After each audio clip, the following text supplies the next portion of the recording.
We extended the President's guidelines for America because it's important that everyone understands these next 30 days are critical. The data tells us that if we really focus on staying at home, on washing our hands, on not touching our face for the next 30 days, we can flatten the curve, we can lower cases, and we can reopen our economy sooner. So America, please do your part. We're all in this together. The 15-day guidance for another 30 days to ensure that every American can stop the spread of this virus. You can see what's happening in each of our communities. We want to make sure that every single metro area and every single rural area continues these guidelines so that we can prevent both the spread of the virus and the fatalities that we're seeing right now in New York City. You can be part of the solution. The next 30 days, the task force really wants everyone to stay at home, to wash your hands, and to not touch your face. All of you can see from the data that is coming out from phones moving around that there are areas of the countries that are really following these guidelines. That people are staying home. They're not grouping together. Of course, this does mean that you can't have parties for 10 people even. You need to really stay home, really ensure you're following the guidelines, and when we see people are doing that, like in California and Washington, we're seeing that they haven't had these large outbreaks. So that's what you're preventing.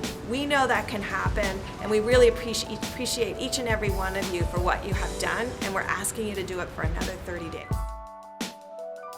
I'm a dad myself, and it's important that you talk to your kids about coronavirus because we know that sharing your feelings can help lower your fears. One of the things that I tell parents is to share age-appropriate information with your children because knowledge is power. It's also important that you reassure your children that they will be safe. And then finally, help your kids understand how they can be part of protecting their family and their community from coronavirus by washing their hands, covering their cough, and getting enough sleep. Rest is best.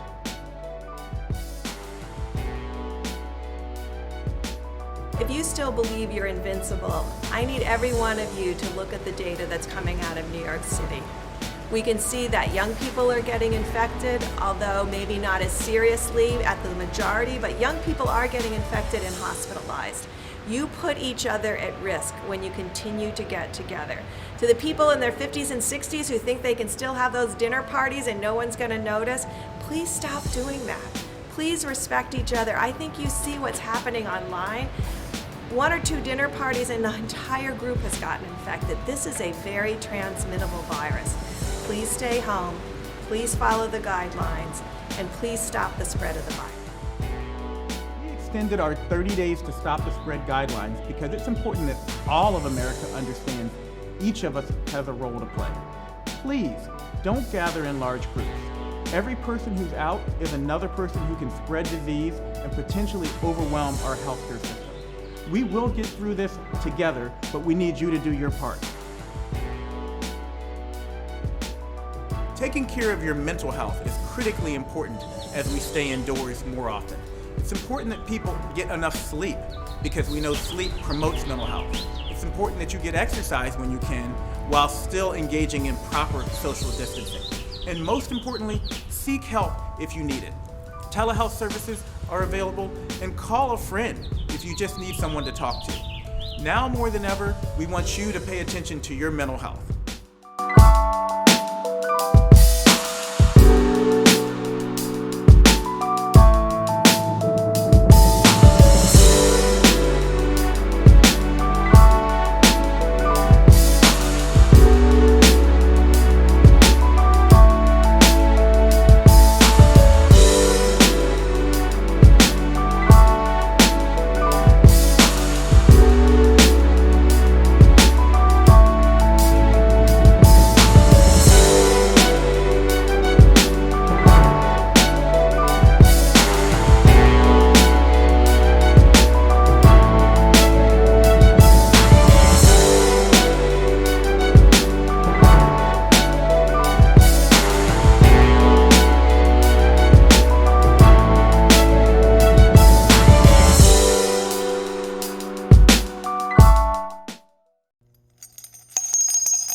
Bye.